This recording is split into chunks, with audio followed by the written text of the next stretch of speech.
Hola, muy buenas tardes tengan ustedes. Me da gusto que se hayan conectado en esta hora, deseando también que se encuentren bien en compañía de su apreciable familia, ya que estamos viviendo tiempos difíciles, pero aquí está la palabra de Dios, la que se va a exponer porque Dios nos habla a través de su palabra para que nosotros estemos confiados ante ante esta pandemia que ha habido mucha mortandad, pero nosotros confiamos en Dios, ¿verdad? Que Él tiene cuidado de nosotros mientras sigamos el protocolo de higiene, ¿verdad? Que nos han demandado nuestras autoridades civiles, pues vamos a seguir adelante. Vamos a continuar con la enseñanza de la serie del Sermón del Monte en la lección número 21. El tema en esta ocasión va a ser la misericordia ante la venganza. Y los textos que se van a leer el día de hoy es de Mateo capítulo 5, versículos del 38 al 42. Yo le voy a dar lectura y dice la escritura: Oísteis que fue dicho ojo por ojo y diente por diente, pero yo os digo, no resistáis al que es malo. Antes, a cualquiera que te hiera en la mejilla derecha, vuélvele también la otra. Y al que quiera ponerte a pleito y quitarte la túnica, déjale también la capa. Y a cualquiera que te obligue a llevar carga por una milla, ve con el dos. Al que te pida, dale, y al que quiera tomar de ti prestado, no se lo rehuses. Con todo esto, Jesús, ¿verdad?, nos demuestra en estos pasajes que en vez de la venganza actuemos con misericordia y perdón. La misericordia se manifiesta en la amabilidad que tenemos con nuestro prójimo, en la ayuda que tenemos con el necesitado, especialmente dando el perdón y la reconciliación que debemos tener con otras personas. La misericordia es más que un sentido de simpatía o emoción, es más bien llevar la misericordia a la práctica. El cristianismo, ¿verdad?, en sus principales atributos y enseñanzas, nos dice a través de Jesús que debemos practicar, ¿verdad?, en nuestro diario vivir con estas enseñanzas. Sin embargo, nos enojamos siempre con la familia, nos enojamos con los vecinos sin tener razón, los culpamos, nos enojamos también con nuestros compañeros de trabajo, ¿verdad? Nos enojamos con los hermanos en la iglesia y realmente esto da mucho que decir de nosotros. Creo que debemos comenzar a preguntarnos, ¿en realidad siempre tengo la razón? ¿Qué hubiese hecho Jesús en mi lugar? ¿Cuál debería haber sido mi actitud ante cierta circunstancia? Nosotros tenemos que meditar, concientizar, examinarnos a nosotros mismos cómo estamos caminando, porque siempre tenemos este mal de que creemos que los otros tienen la culpa menos nosotros.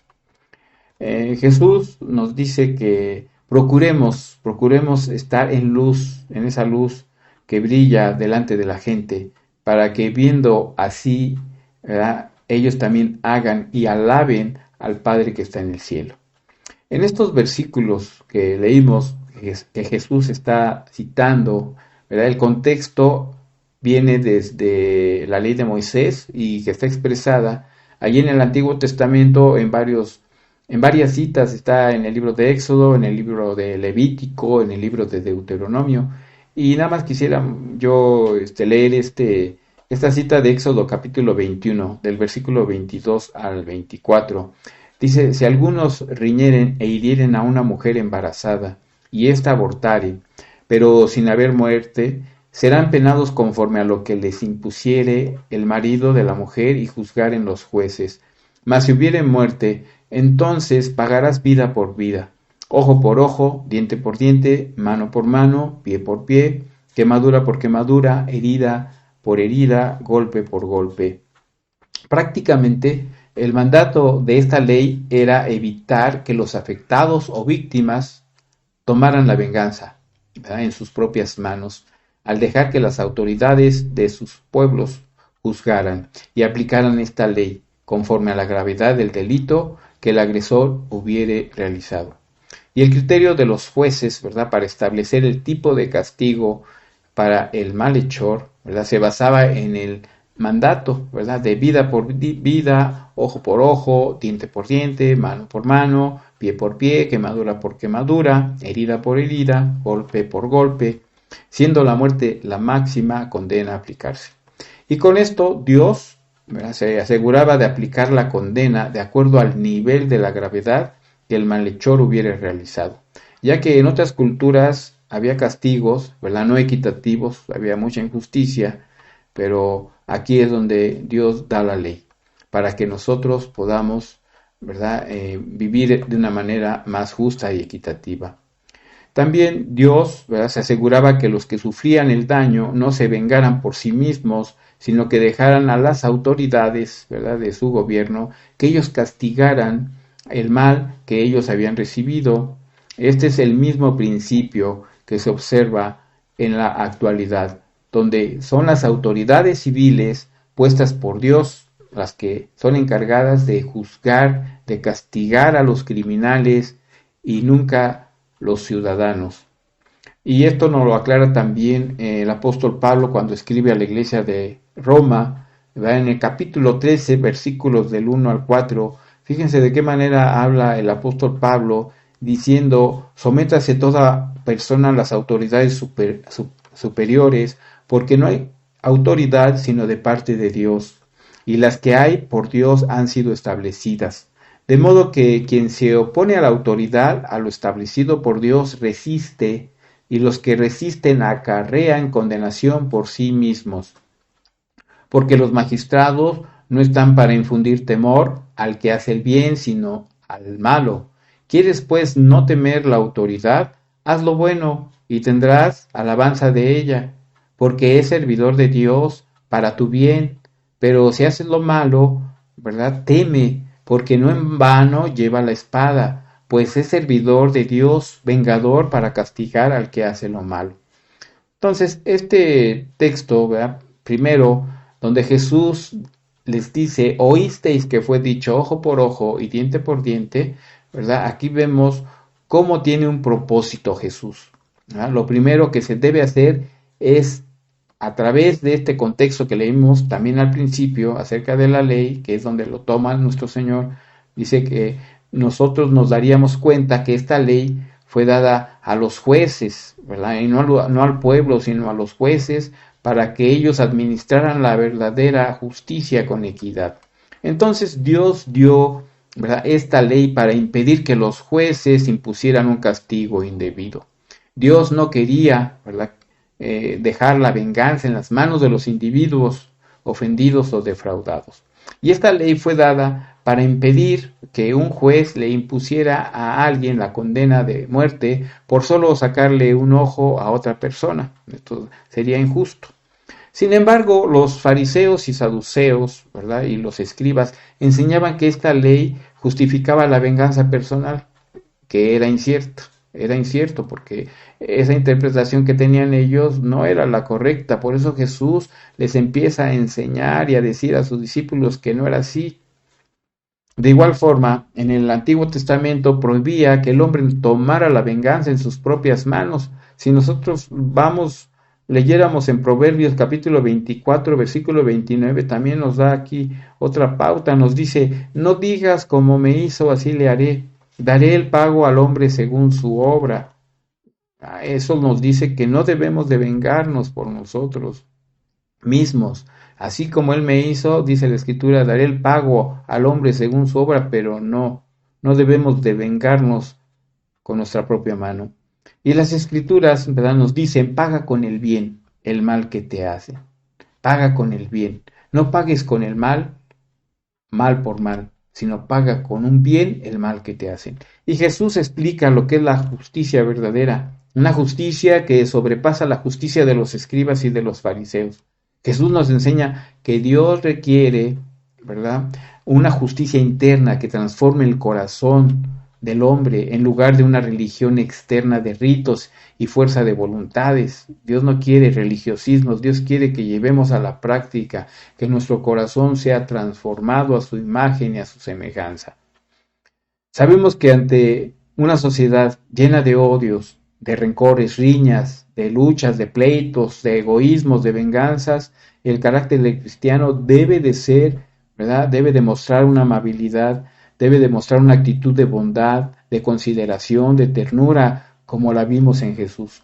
Sin embargo, muchos habían olvidado el verdadero mandato de esta ley y se justificaban con esta parte de la escritura para tomar venganza contra sus enemigos, pero Jesús nos lleva más allá de la interpretación y les dice, ahí en Mateo capítulo 5, versículo 39 que leímos al principio, dice Jesús, pero yo os digo, no resistáis al que es malo, antes, a cualquiera que te hiere en la mejilla derecha, vuélvele también la otra.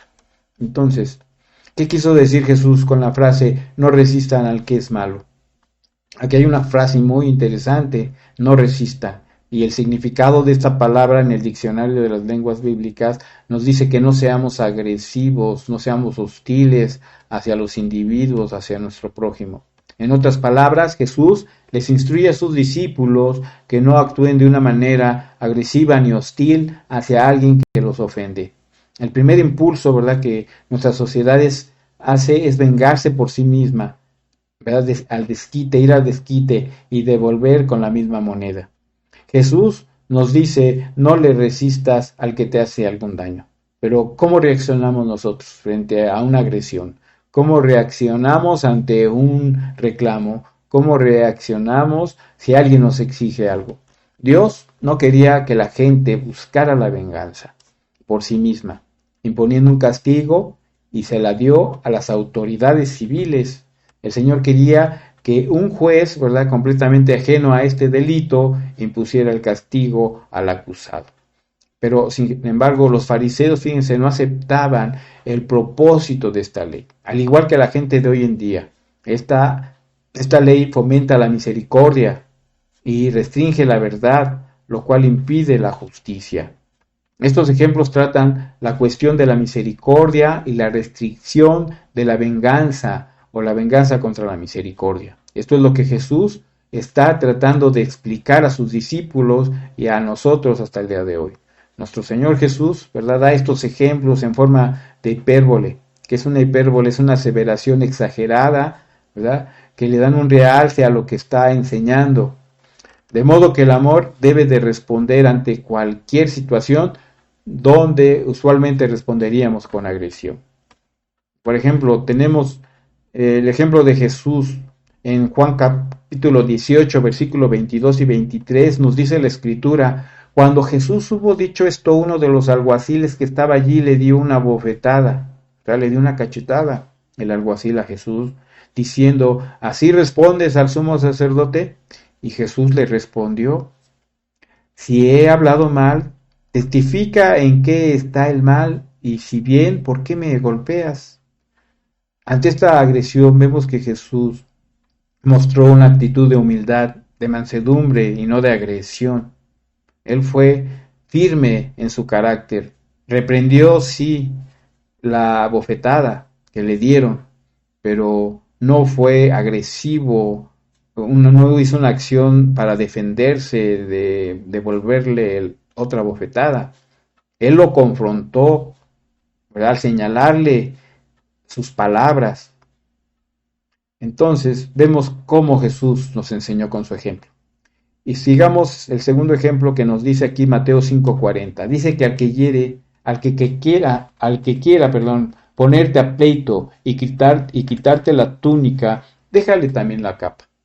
Según la ley judía, una persona podía demandar en pleito, ¿verdad?, la túnica de otra persona, que era su ropa interior de manga larga, pero nunca su capa o manto, pues el manto o capa se necesitaba para el abrigo cuando hacía mucho frío. Sin embargo, Jesús dice que aún la túnica que no está siendo demandada le sea dada. Hoy en día vemos mucha violencia, ¿verdad?, en la vía pública, a través de las combis. Vemos que se suben muchas personas, ¿verdad?, violentas para asaltar, se suben con armas blancas, y si alguien se opone, ¿verdad?, a darle lo que le están pidiendo, los matan a esas personas que se oponen. Por eso Jesús dice, al que quiera ponerte pleito o quitarte la túnica, déjale también la capa, no tienes que resistir. Si eliges obedecer este mandato de Cristo y aceptas el mal que te han hecho, recuerda que tienes un gran abogado que se encuentra a la diestra de Dios Padre.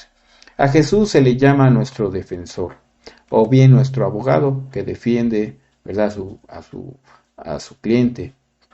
Este es de la misma forma. Él lo ve todo, Él actuará con justicia porque Él mismo nos dijo, mía es la venganza. Y el último ejemplo, ¿verdad?, que debemos recordar para equilibrar esta enseñanza es que Dios es el que estableció el gobierno civil y el sistema legal del Antiguo Testamento. Él estableció el sistema de leyes, de magistrados y de jueces para que rindan decisiones justas. Jesús hace un comentario sobre esto ahí en Lucas capítulo 12, versículo 58. Dice, mientras vas con tu adversario para comparecer ante el magistrado, procura en el camino arreglarte con él, no sea que te arrastre ante el juez y el juez te entregue al guardia y el guardia te eche en la cárcel. Mientras vas con tu adversario para comparecer ante el magistrado, dice mientras vas. Entonces debemos tener, ¿verdad?, fijar en la palabra también procura. Este es el mismo concepto que nos dice Romanos 12:18. Pablo nos dice, si es posible, en cuanto de ustedes dependa, estén en paz con todos los hombres. En otras palabras, trata de resolver los problemas sin ir al juzgado y en cuanto dependa de ti, vive en paz con todos los demás. Y el tercer ejemplo, ¿verdad?, esta cita que leímos al principio, en Mateo 5:41 dice Jesús, y a cualquiera que te obliga a llevar carga por una milla, ve con él 2.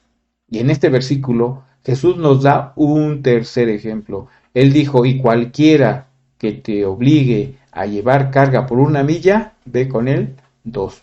En estos días de Jesús, bajo el Imperio Romano, ¿verdad?, los magistrados o los militares tenían el derecho de obligar a cualquier ciudadano a hacer lo que fuera necesario para que estos pudieran cumplir con su deber. Y nosotros vemos la vida de Jesús. Cuando iba, ¿verdad?, cargando la cruz, vemos que a un hombre lo obligaron. Ahí en Marcos capítulo 15, versículo 21, nos dice la escritura, y obligaron a uno que pasaba, Simón de Cirene, padre de Alejandro y de Rufo, que venía del campo, a que le llevase la cruz. El imperio romano imperaba, ¿verdad?, ahí en Israel. El pueblo de Israel estaba subyugado, eran esclavos y el imperio romano dominaba. Entonces ellos podían exigirle al ciudadano, ¿verdad?, que hicieran lo que ellos pretendían hacer. Y le obligaron a este joven a llevar la cruz porque ya también Jesús estaba cansado, ¿verdad? Y obligaron a este Simón de Cirene, ¿verdad?, que venía del campo, a que llevase la cruz. Entonces, ¿qué debemos hacer cuando nuestro jefe nos impone labores adicionales? Hazlas con gusto en servicio al Señor. Entonces, todos usamos la frase dar más de la cuenta. ¿Qué significa eso para ti? Significa que haces todo lo posible por servirle o ayudarle a quien más allá, ¿verdad?, de la cuenta cuando te lo pide, para mantener ¿qué? La paz. El Señor quiere que mantengamos la paz los unos con los otros. Esta siempre debe de ser nuestra primera reacción. El cuarto ejemplo que nos da Jesús en el Mateo capítulo 5, versículo 42, dice que al que te pida, dale, y al que quiera tomar de ti prestado, no se lo rehuses. De igual forma, Jesús exhorta a no negarle a nadie a aquel que te pide prestado, tal y como el Salmo lo declara. En el Salmo 112, versículo 5, dice el Salmo 112, versículo 5, el hombre de bien tiene misericordia y presta, gobierna sus asuntos con juicio. Esto es no negar el bien al verdadero necesitado, porque hoy en día hay muchas personas verdaderamente que quieren vivir, ¿verdad?, de las limosnas, estando bien. Muchos se visten aparentando que están ciegos sin estarlo, o mancos sin estarlo. Entonces la Biblia nos enseña que aquel que es perezoso y negligente no merece comer. ¿Sí? Yo he visto personas ancianas que trabajan, aún estando discapacitadas, nos dan ejemplo de que sí se puede trabajar. Entonces, en Santiago 2:15 nos dice, si un hermano o una hermana están desnudos y tienen necesidad del mantenimiento de cada día, y alguno de vosotros les dice, id en paz, calentaos y saciaos, pero no les dais las cosas que son necesarias para el cuerpo, ¿de qué aprovecha? Jesús quiere enfatizarnos que el principio aquí es el bien y no el mal, la gracia y no la venganza, el usar la generosidad en todas las situaciones posibles, el vencer el mal con el bien. Este es el pensamiento predominante, ¿sí? Y en Romanos 12:19 nos dice, no os venguéis vosotros mismos, amados míos, sino juzgad, dejad lugar a la ira de Dios. Porque escrito está, a mí es la venganza, yo pagaré, dice el Señor. Esto quiere decir que nosotros no nos venguemos por nuestras propias manos, porque Dios es el que pagará a su debido tiempo, ¿verdad? Y de la debida manera la injusticia de los malhechores. Ninguno aceptará. Se hará perfecta justicia en cada caso y se hará de manera perfecta. Vamos a orar. Señor, Padre eterno, hemos escuchado tu palabra que nos ha enseñado a ser misericordiosos con las personas, otorgando siempre el perdón y la reconciliación. Ayúdanos a ser hacedores de tu palabra para poder obedecerte y agradarte. Todo esto te lo pedimos en el precioso nombre de nuestro Señor Jesucristo. Amén. Dios les bendiga, amados hermanos, cuídense mucho y nos vemos la próxima cápsula.